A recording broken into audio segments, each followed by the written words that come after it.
Clint Sanchez is the executive director of the First Tee of Greater Washington, D.C., where he has served since 2012 after spending the majority of his life involved in the game of golf. Clint grew up in D.C.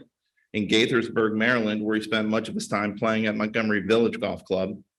In 1998, Clint completed his education in St. Augustine, Florida, with a degree in sports management and came back home to D.C. In 2007, he became involved with the First Tee of Greater Washington, D.C. as the executive director. Clint currently resides in Alexandria with his wife Jessica and their daughter Josie, and continues to be a huge advocate for growing the game of golf in DC. Colby Vaughn is a network engineer that has turned into a golf enthusiast. Embracing the game in our local community, Colby can be found performing club fittings almost weekly at the Washington, D.C. area fitting lab 5-Iron Golf. Colby is an auxiliary board member for the National Links Trust and has a deep love and appreciation for the game of golf. Stephen Outlaw is a director of sales and marketing for Troon Golf. Stephen's a 14-year veteran with Troon, originally from Indiana, found his love for the game of golf at an early age. In 2011, he gave a landmark speech, I should say, at the First Tee National Conference that launched the First Tee Scholars Program.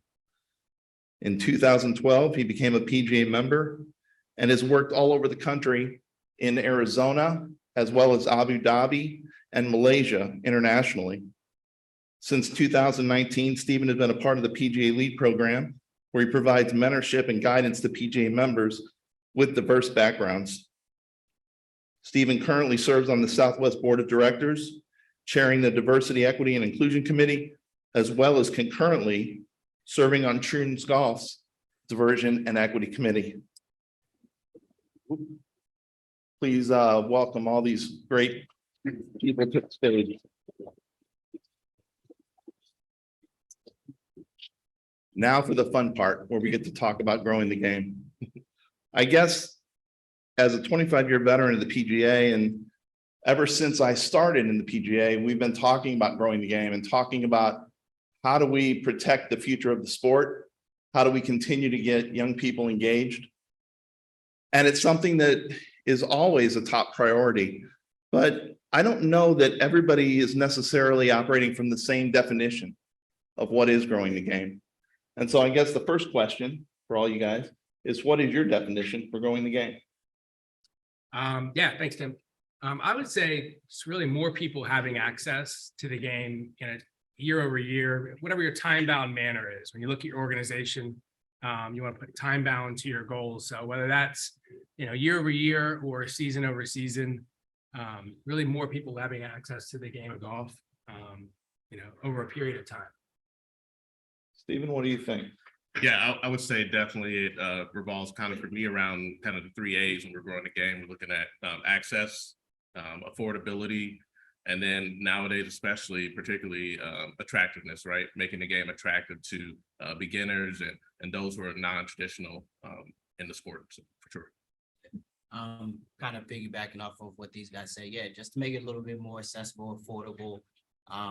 Obviously, we want to make the game more attractive, just to get kids out there. So if we're reaching out to kids and getting them actually in the game and letting them know that it is fun, hey, you can do this too. It is all about life as well too, because as we all know, golf is the closest game to life. And if we're reaching out to these kids, getting them actually in the game, that's what it's all about. Well, I agree with all those things, but I have a follow-up question. So we talk about growing the game, and we have Clint, who's not at a golf course, but doing instruction all over golf courses in the DMV with the First Tee. And Stephen's been an operator at all kinds of golf courses. And Colby, you represent kind of the off course, right? So you're not at a golf course, but you're still serving golfers.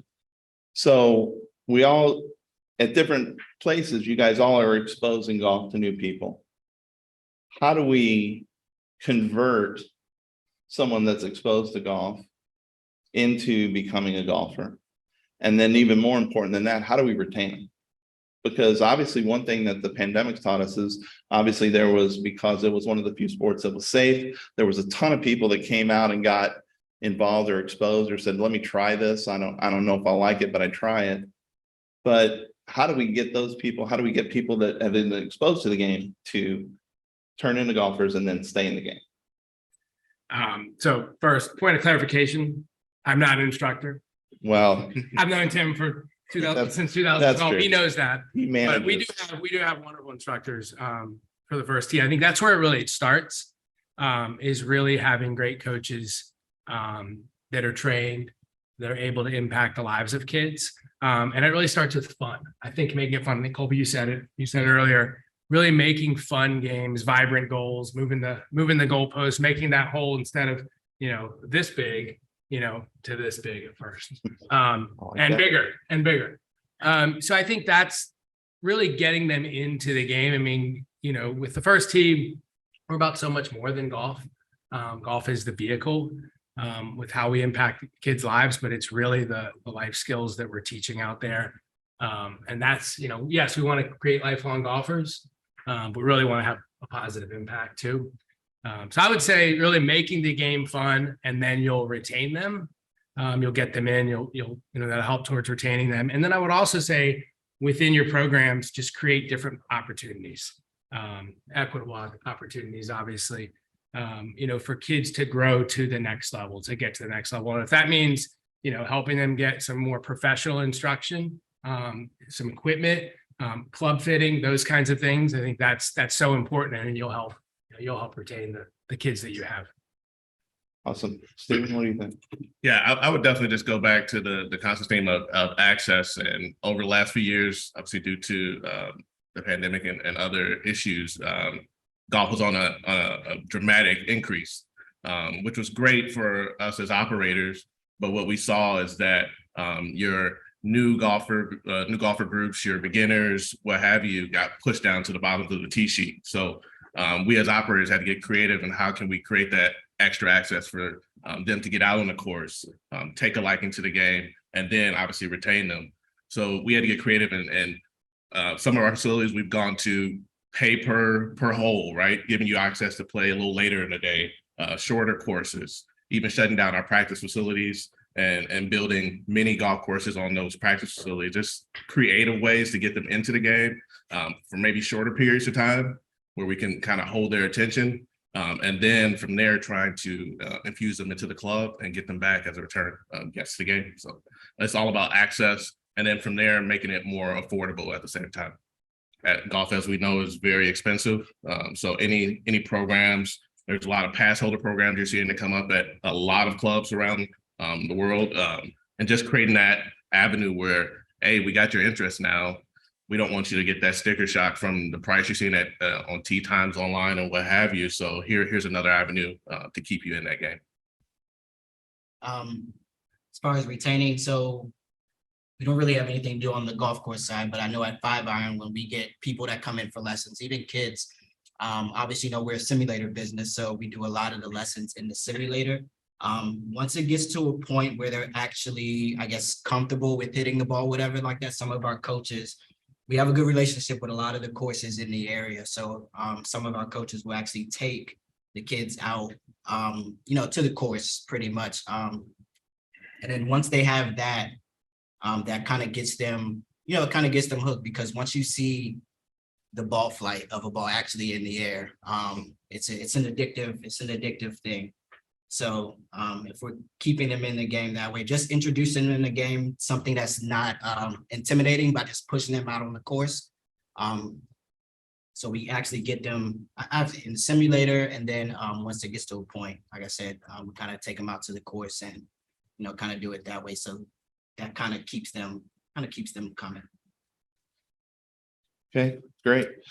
So obviously we know the theme for the symposium this week is equity in action.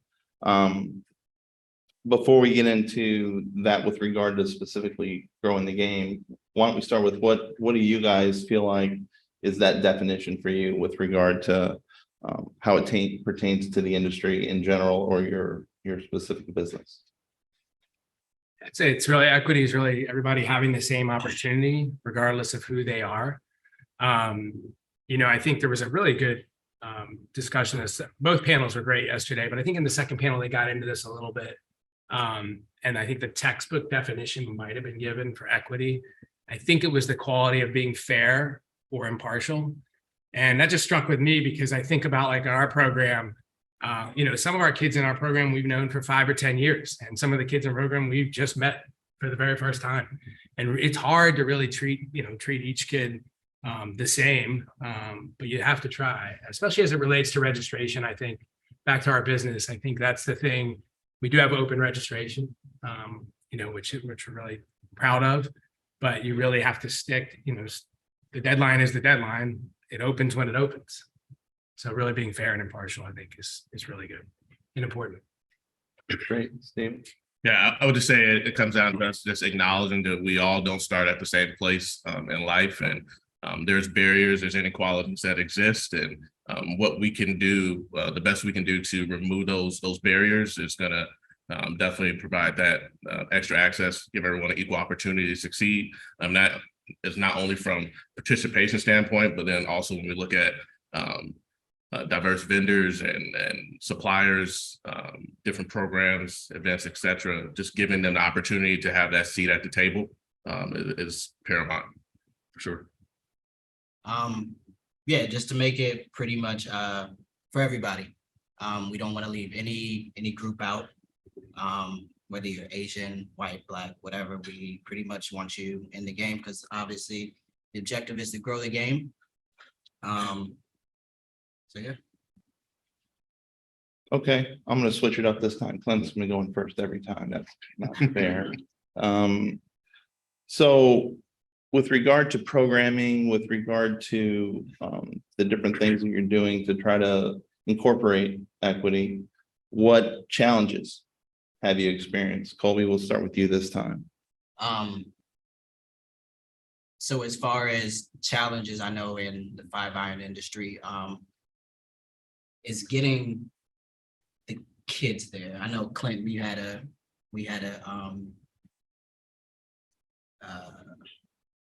thing with 5-iron, the Howard golf team, and you guys hosted that there. It's all about getting there and reaching out to these communities to actually get them into a space or a golf course or whatever like that. So that's why I think it's kind of imperative that we're actually reaching out to everybody, different vendors. We all know golf is an expensive game, so the more donations we get to actually give kids golf clubs and everything like that, it's pretty much what we're after. So that's the, I guess, the challenge that I've experienced. I know in the 5-iron industry or whatever.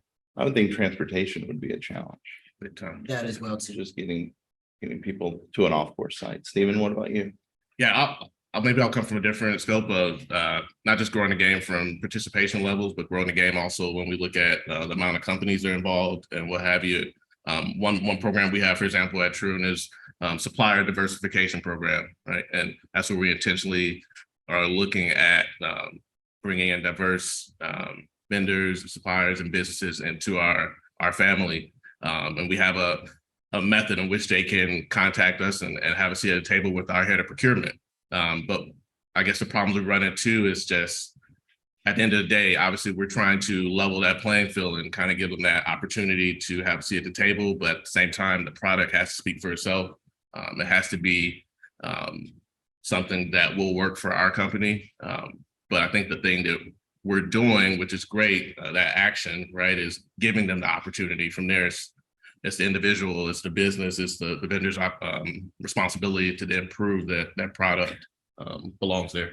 I can speak to that specifically is we took advantage of that with Ty Correct. from Deuce Golf. Exactly. For the courses here at East Potomac and Langston and Rock Creek. And we've got some hats coming in from Ty, and he's got tournaments as well and a lot of other stuff that he does, but that's been a good fit for us for sure. And can I add, so Ty came through that supplier diversification program with us. We met him about a year ago at the African American Golf Expo in Atlanta. He went through the program, submitted his information.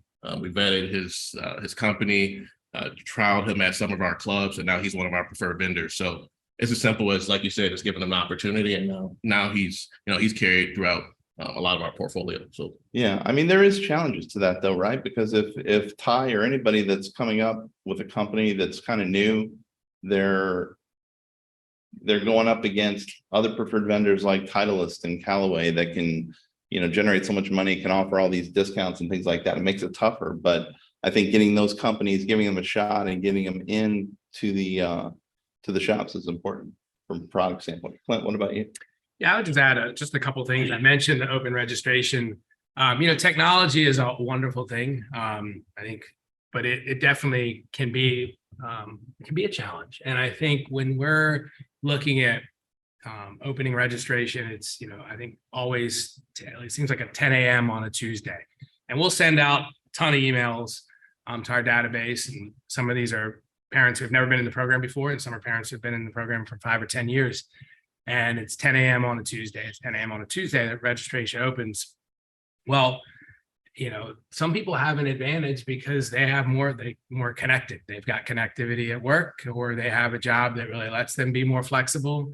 And you'd be surprised at classes, like depending on the location, fill up really fast. And so that's a challenge. I think it creates, wait list. And Katie's here, obviously director of programming, and gives her, a lot of challenges. Really, we don't want to turn kids away. We want to get more kids in the program. So I think that can be a challenge, and can be frustrating for parents. So really, we're still trying to navigate through that process. And I think we've done some things that have been on the positive front there, but I would say that's a big challenge. You mentioned transportation. I mean, we don't provide transportation, and there's some, Chuck and Mike are here, and they both worked for the First Tee for years, and that was a challenge for them. I know it was. Sure. But transportation is a challenge, and I would say equipment's definitely a challenge too. Yeah, I see some of the donations that come in. I know it's a challenge. Yeah. Hey, I really don't want your 1982 your blades with the grip sawed off. Not gonna be the best club for a kid to start with. Yeah, but we do and we do get some really nice donations too. But it is a challenge. Junior clubs. So you would say demand for the classes is way outpacing the supply, and so that puts pressure on everyone having equal access to get in. I would say so. Yeah. So looking at it from that perspective, what's been your guys' solutions? What have you been trying to do to work through that, solve that, so that you can feel like it's more, Well, I think the first thing is we try to create more classes. We try to get those kids off the wait list where it's not tied to registration. And to do that, we have to have more coaches, whether that's paid coaches or volunteer coaches, and more facility access. So, all 3 golf courses in DC have been partners of ours for years. And, we have a lot of flexibility with some locations, but some we don't. So that's the first, I think, thing we try to do is look, where can we add classes? But then I think the second thing is when you look at wait lists, we don't do this all the time, but we have open registration earlier to families that were, on the wait list that never got in. We've done that from time to time. There's challenges with that as well, but that's something that we've certainly looked at. okay. So obviously some challenges that, we have to overcome with regard to this, but let's flip it to the other side. What would be the biggest success that you can think of? Stephen, we'll start with you this time, from, something that worked well when you were implementing programming or policies with regard to equity relating to grow the game, and then what specific examples can you think of? Yeah, if I had to think, I would think just comes fresh to mind. In the last year and a half, we formed our Diversity, Equity, and Inclusion Council. Very fortunate to link up with Kendall Murphy, who's our director of Diversity, Equity, and Inclusion, and through that we developed a few pillars. So 3 pillars, which was talent acquisition and retention, the mentoring and advocacy, and then also education and communication. And through those 3 pillars, I think we've had some small wins, some big wins, and some intermediate ones in between, which have really helped, particularly from how we look at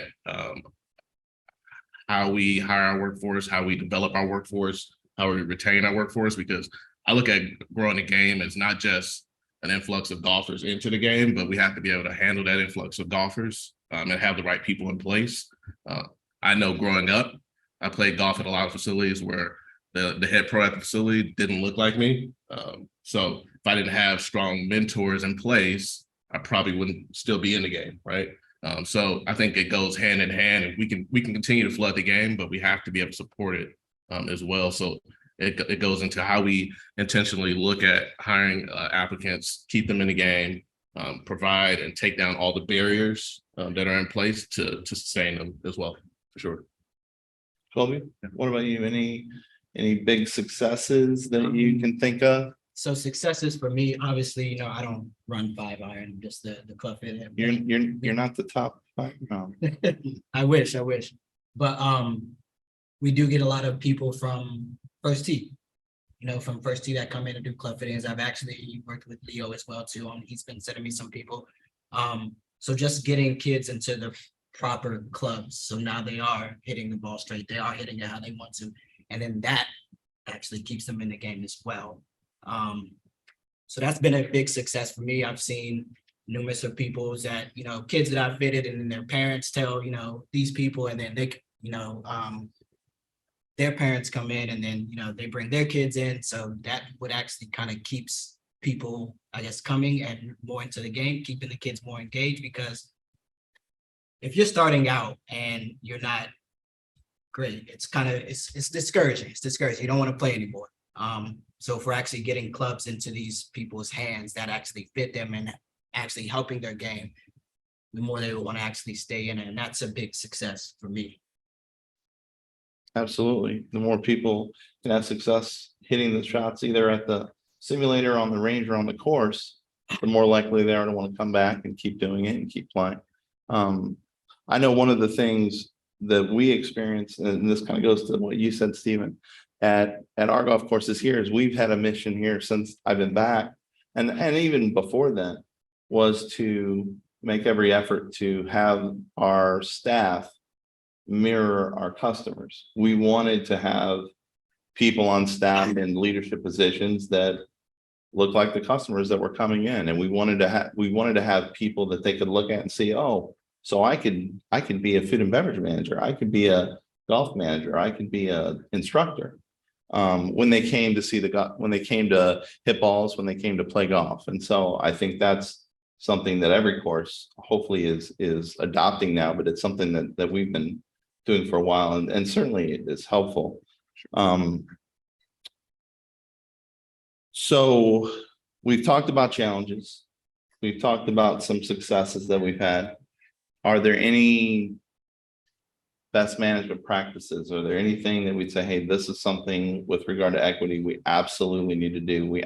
Every course should absolutely try to do this, or every group that's dealing with different segments, whether it's juniors or seniors or ladies or military, that's doing instruction or life-based instruction, should be trying to keep hitting that. Sorry. What would something like that be? I would say, like, the first thing is, the way our program is structured, we have a very nominal fee to come to the First Tee. However, like, if you're on free and reduced lunch benefits at school, you don't pay anything for programming, and you just check the box. If you're a military family, the same deal. If you don't qualify for either of those, you still need financial aid. They just let us know what they can pay. If that number is zero, that number is zero. So again, I think just getting them in, we want to remove the barriers. We've always been that way. And then I think a couple other things. I think we've got a really big, growing junior league program, I think, which has helped. Helped us, both at East Potomac, at Fort Belvoir in Virginia. Our partners are here from Prince George's County. I know a lot of our kids play in those programs as well.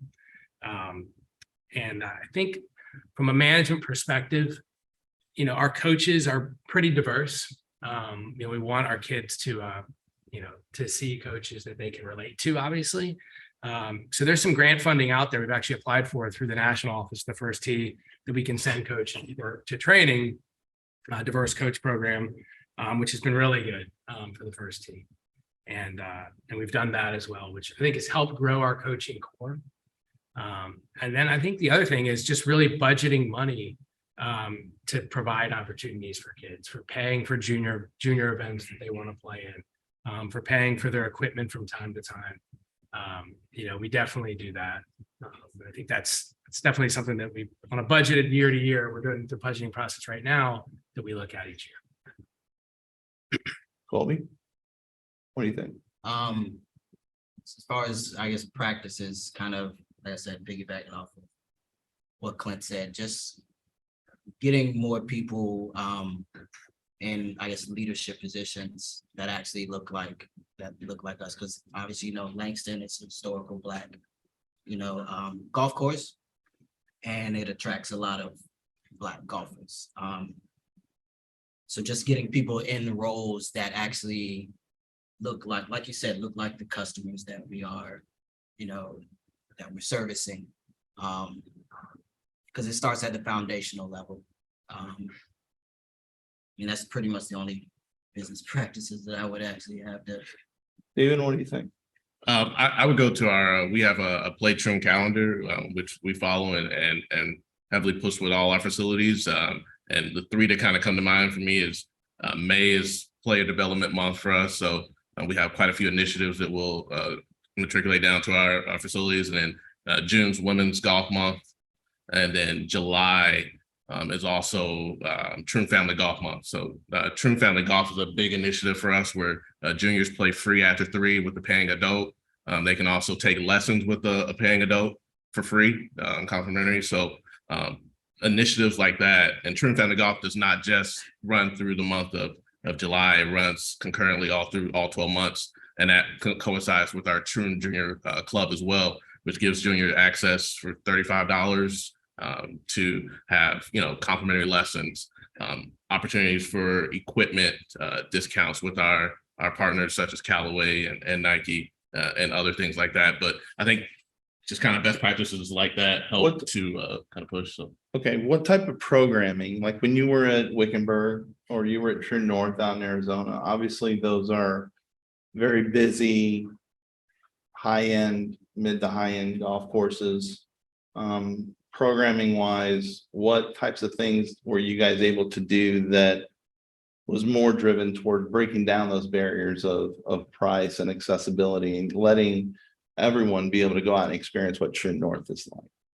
Yeah, when I was at Troon North as an intern, working outside, one program we had, we would break down our front 9 at 3 o'clock, and we would set up what we called our Monument Express, and it was a shorter course. It gave juniors access and an opportunity to get out without feeling rushed around the golf course. And it was just pretty easy. It helped to grow not only our play in the afternoon, which was profitable for the club, but it provided that access and broke down those barriers, as you mentioned, with regards to access. Yeah, one of the things I think we used to do successfully at East was once we got to an hour and a half before dark, there really wasn't a whole lot of opportunity to sell tee times. People didn't have enough time to go play. So they were hesitant about, I'm not going to pay $30 or $27 to go play 6 or 7 holes. But the golf course is still out there and it's available and it's an asset. And so the question became, well, how can we utilize that? And so it got to the point where we could say, we could offer people the opportunity to go play 5 or 6 holes, charge a reduced fee, allow people to play from the 150-yard marker, the 100-yard marker, and make every hole a par 3. There's a lot of different creative ways that you can get people out on the golf course, even for a few holes. I know a lot of folks that are members of country clubs. They like to go play at 6:37 at night, and they'll just play 5 or 6 holes, and they love that time of the evening. Some of my best golf memories were with my dad playing at sunset or right up until dark. So I think there's opportunities for us to get people out there to have memorable experiences, something that they will drive them to want to come back out and continue to play. And I think it's incumbent upon us to take advantage of that, especially if it's also a way for us to break down barriers like price and time and things like that, that some people struggle with. So obviously we have these practices that we like to do. We have success stories, but one of the other pieces to this puzzle with regard to growing the game is utilizing partnerships, right? Finding those groups in the community that we can partner with, whether it's 5-iron partnering with the First Tee or Howard University, or whether it's Langston partnering with Howard University and their golf teams, or whether it's going out and trying to connect with 12 different high schools and having them come out and practice and play and utilize the range facilities. There's a lot of different ways we can partner up with different groups, especially those that might not even know that it's possible for them to come to the golf course, or what that looks like, or have never been on the golf course. But what type of partners have you guys used in your businesses to try to grow the game? Stephen, let's start with you. I would say just recently, we actually connected with Renee Fluker with Midnight Golf. Craig Kirby and his organization are key organizations, I say grassroots organizations, in which we can provide access. That's the one thing that maybe our contribution can't be financially all the time, but we have a plethora of golf courses, so we can provide that access to their memberships and their juniors and their golfers to our golf course, our instructors, our professionals. I think that's key. And then from I would say outside of grassroots, from like our main preferred sponsors such as Callaway and Nike, they've been very generous in offering discounts, which we've utilized, and preferred pricing for our juniors and our Troon Junior Club and corresponding programs. Okay, Colby, what type of partnerships come to mind? Obviously, we have Callaway, which is a big sponsor pretty much for a lot of people. First Tee, we work a lot with them. Actually, we've donated to First Tee, I believe, as well, just like sim time and lessons and fittings and stuff like that. We actually partner with a group for the ladies, which is actually a group of women golfers to actually get them more into the game of golf. So those are a couple of the partnerships that I know off the top of my head that I've worked with. 5-iron. Women on Course, jot that one down too. It's another great group to go after. LPGA, another great group to go after. Give you business ideas. Laura's happy about that. Yeah, Laura's raising her hand. Glenn, what do you think? There's a couple that come to mind. Damon, you mentioned earlier today, I think in the question to Mike and Will when they were up here about underserved communities, and we actually took a really deep dive this year in the off season, specifically around historic Langston golf course. And what we found is the kids who are registering for the programs at Langston, the majority of them are not from the community. They're not walking distance. They're not the same zip code. They're not the next zip code over. Some are, but for the most part, the majority of them were not. So it's a little eye-opening for us. There's nothing wrong with that, but it just was more like an opportunity. And we had an opportunity, and we partnered with a group that Jimmy Garvin actually introduced us to, the Rodham Institute, and they're right there in they're a youth organization that's right there in the community. So they brought their kids over, and I think we had 15, 20 kids in the program, and they literally would walk over once a week. And we had 2 coaches with them during the 2-hour period, or 90-minute period, excuse me. And it was a great class. It was very impactful for them. And I think they've renewed for the next year as well. So there's more opportunities like that. And I think it started with that, really us looking at our statistics, if you will, and where our kids are coming from. So that's definitely one partner that, and Jimmy, I think is here. I think I saw him earlier. So I wanted to thank Jimmy for that relationship. Obviously, yes, Colby's absolutely right. We've got a great relationship with 5-iron, and obviously with Troon as well. Someone mentioned Craig Kirby, my Golf My Future My Game. This year, we put on the Sifford Cup, which was led by Craig and his organization. It was at Langston. It was a Ryder Cup format. 12 of our kids competing against 12 of their kids. And that was a really nice partnership. Some of their kids came from California. Yeah, came all the way from Oakland, I think. And that was more than golf. I mean, we did, it was a Friday, so not everyone could come because some of the kids had school. Well, most of the kids had school, but kids from California were there. And I was there as well. And we went to the African American History Museum, which was an amazing experience for the families and the kids that were there, and for myself included.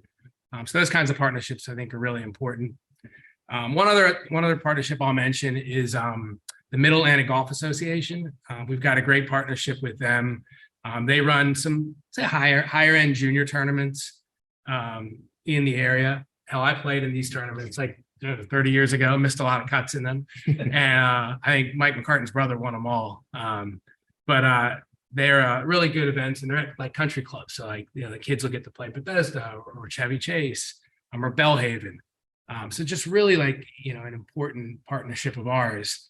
And the tournament fees, I think, are probably $125, and they scholarship our kids. So then, what we turn around and do is really select the kids, and we say, okay, you can play in one of these. We'll pay for you to play in one of these. Again, trying to really be equitable about it. And that's been a great partnership for us for years. Awesome. We heard earlier where Mike and Will were talking about not just trying to renovate these courses and grow golfers, but also getting folks that were non-golfers to come to the facilities and to see the golf courses and experience, become part of the golf community, right? The golf community that we're trying to create and develop. And I'll throw this to you guys, and this is a trick question because I didn't tell them about this ahead of time. What would you do? What types of things would you create or think about to attract non-golfers at the course? For instance, at the golf courses, East Potomac and Langston, we do events called Fridays on the Green periodically throughout the year, where basically we'll do a very, very small, or sometimes not even at all, a little golf aspect to it. Like we might do mini golf, or we might do putting green stuff, but primarily it's about getting people that have never been to the golf course and getting them to come see the facility, and basically breaking down that barrier of, ooh, I can't go there. I'm not a golfer. I shouldn't be here. And a lot of people, beginning golfers and people that aren't golfers, kind of feel this intimidation about coming to the facility. But even getting them on the facility just to do what you all did last night, just a nice little happy hour for 2 hours. If nothing else, you recognize the faces of the people you come to see if you come and hit balls, or if you come to maybe try to play golf or things like that. So doing these events that even are not golf related has a purpose, and it helps us to build this golf community. But I'm curious, in your guys' mind, whether it's 5-iron or whether it's, golf courses all over the world, what types of things could you do? What partners could you engage that you haven't yet, that are not necessarily golf based, but could help build the golf community? Clint, I'm gonna throw it to you. Yeah, that's fine. I think our girls golf program is a really growing program that we have, and we've partnered with some different organizations in the community, the Anacostia Watershed Society. There are others, and so when the girls, they come to the golf course, some of them have never played golf before. When they come to girls golf, a lot of times the activities are on the golf course, but some might be, a fishing trip or a boating trip on the river. So different things like that, I think, come to mind. But I would say so many of our kids, when they come and register, they've never played golf before. So they are who you're talking about. They're those new people. So when they come in, really trying to make it, fun. And I think that's, and some of all the instruction the first tee does, it's really a game based, and it's really a lot of times it weaves in other sports that they're used to. You see that, I know Mike's here, you see that with the school program, and how they weaved in baseball and basketball and what have you into the, into the education, into the PE program. So I think that's a big part of making it fun. Okay, Steven, what do you think? I would think a lot of our facilities, and more of them are instituting foot golf, which is pretty cool. Different take on the game. A lot of soccer fans or football fans, however you call it. But that's a different way of playing the game, brings in a different segment of the population. A lot of the newer facilities coming up also have disc golf in the surrounding communities as well, which is something a little different.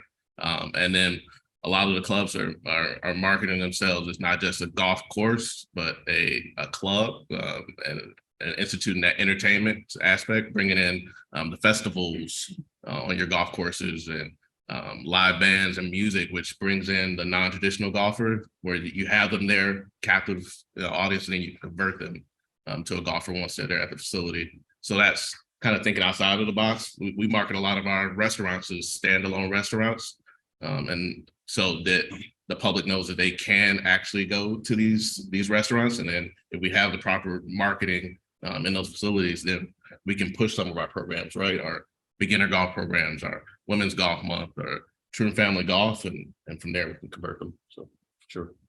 Colby, what do you think?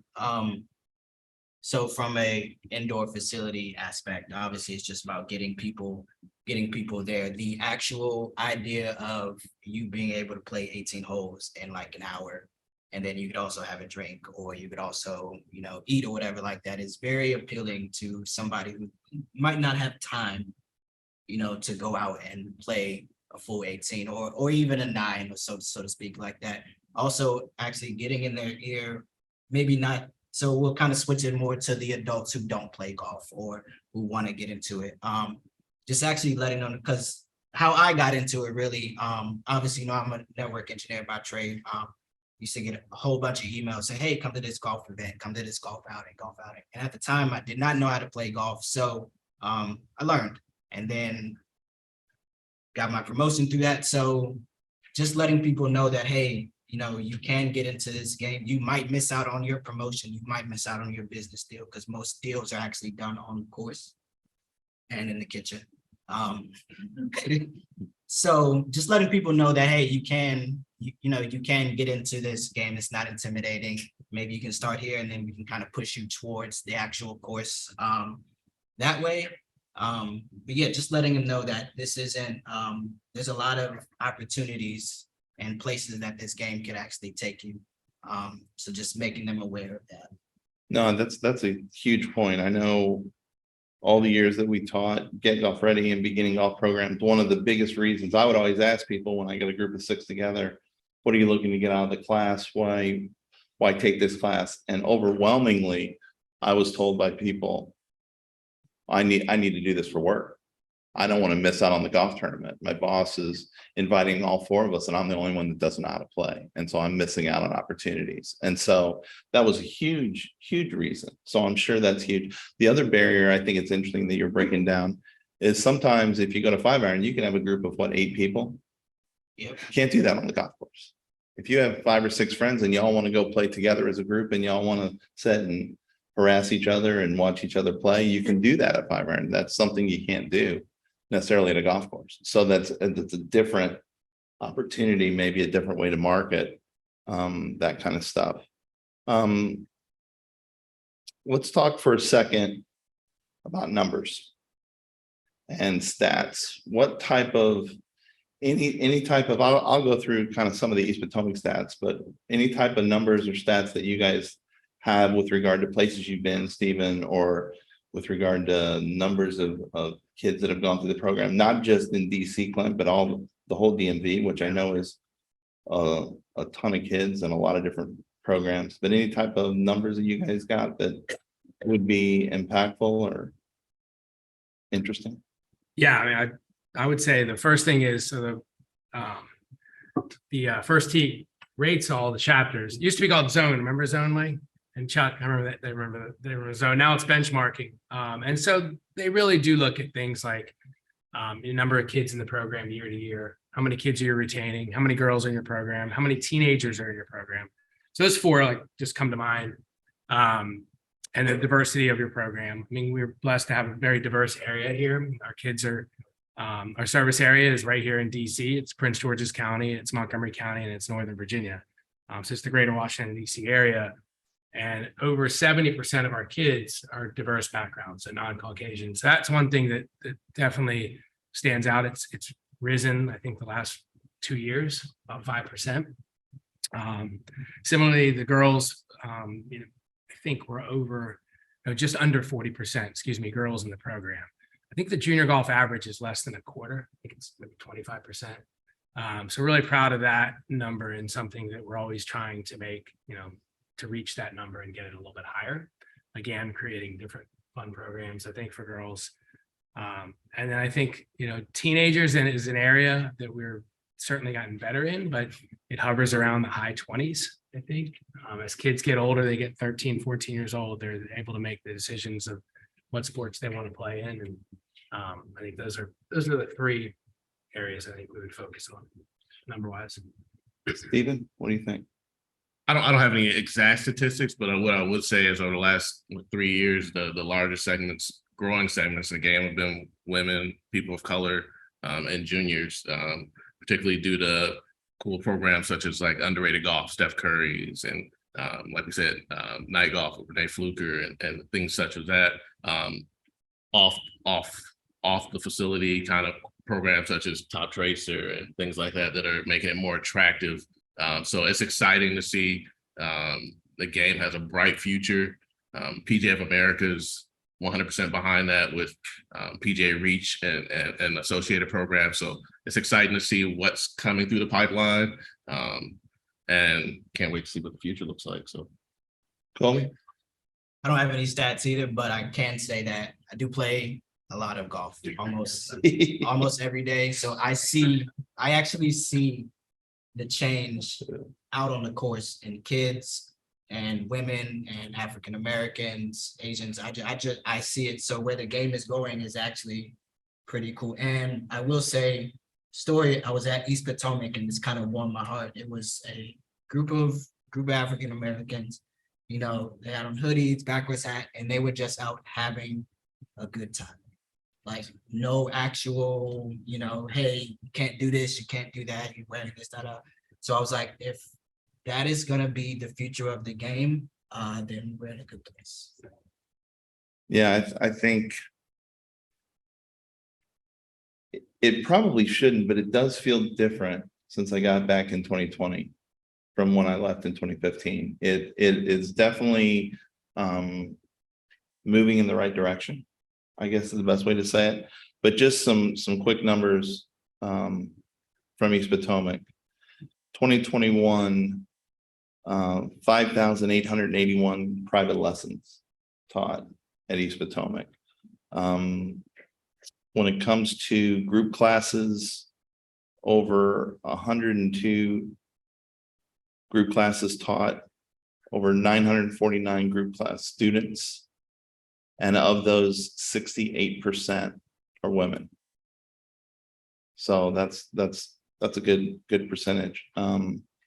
Obviously a lot of junior stuff. We have junior leagues, we have junior summer camps. Over 200 kids went through the summer camp program. One of the things I'm really proud of at East is our connections with high schools.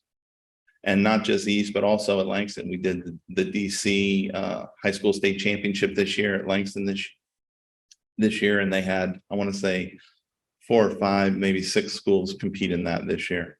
But we have over 17 high schools that practice and play out at East Potomac, 3 universities that practice and play, and one of those, Howard, obviously practice and plays at both Langston and East Potomac.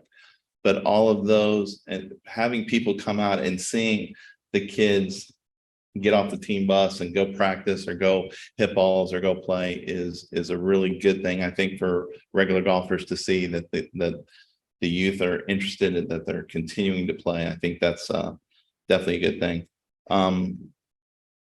I know there's a panel later on alternative programming, so I don't want to get too deep into the weeds on this, but one of the things when you talked, I think, Stephen, you mentioned it, was foot golf. And we would consider that like an alternative programming type product. But certainly East Potomac has foot golf. I think more courses should encompass that, especially with the World Cup in 22 and about a month away. And then the World Cup is going to be here in 2026 in the US. So certainly I think there's opportunity there. I think disc golf is something. We're going to have a disc golf event at Rock Creek this fall in December. The golf course pretty well closes down at that time of year. So we're going to have them install some portable stands and play disc golf out at Rock Creek. And I think that's an opportunity for courses to continue to get different folks to come to the golf course that might not otherwise. What else? Any other alternative type stuff besides that you guys can think of that certainly other people can take away from here and think, that maybe that's something I want to investigate or look into or think about. I may have mentioned them all. I wouldn't say like foot golf or anything, or disc golf, but I guess so you've been down to Pinehurst. I'm pretty sure you guys all have, right? Right. I guess the putting, the cradle, or like just the putting, just having stuff like that. I mean, obviously it's still golf related. It has nothing to do with, foot golf, whatever like that. But just even having that, or maybe out here at East Potomac, having like a lighted putting green where we're actually keeping people on the golf course even longer than after, than sunset or whatever like that. So just as long as they're on the course, then they could probably say, hey, let's come back and do it again tomorrow. I mean, No, absolutely.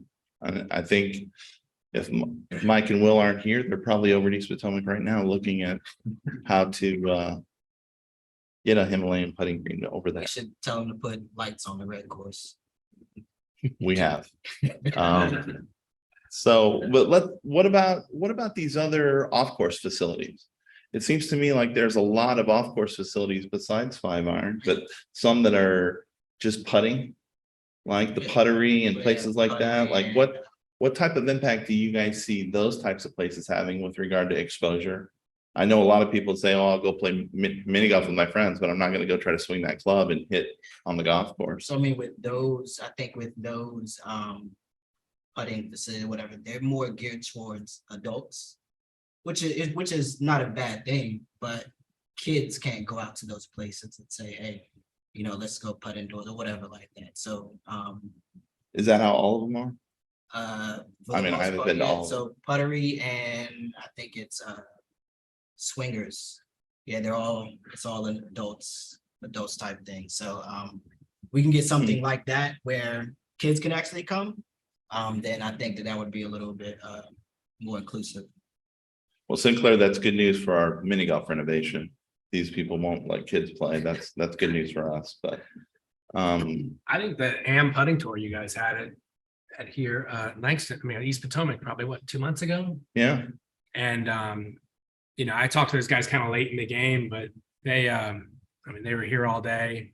I don't know, over 100 people did that putting course, I think. Yeah. The greens at East Potomac, that putting green's never been that fast. no, that took a month to get it. They that made you fast. warm up on the other green too, which was like running about a 8, 9, Yeah. which is okay. And then this green, they had it like a 12, and they told you. Oh yeah, no, it's fast. But I think that's pretty cool because it's basically a 6-hole putting loop that you do 3 times. You got to putt everything out, and the putts range from 18 to 35 feet. So I think for kids, it really got them. I could see it really, getting them the skill set of knowing like speed control and knowing like you got to putt everything else, you got to mark your ball and the whole deal. But I think the winner went to maybe Pop Stroke and the top 5 Florida. to Pinehurst, I think, and then it's a national thing. So I think things like that probably have some legs. Yeah, I think that's definitely something that will continue. And based on the attention and the success of that, I'm sure they're going to continue and probably expand that even from that championship to more league formats and things like that. I think there's opportunity for that. Obviously, with a bigger green and lights, I got you, Cole. We could do that even more and at night and things like that.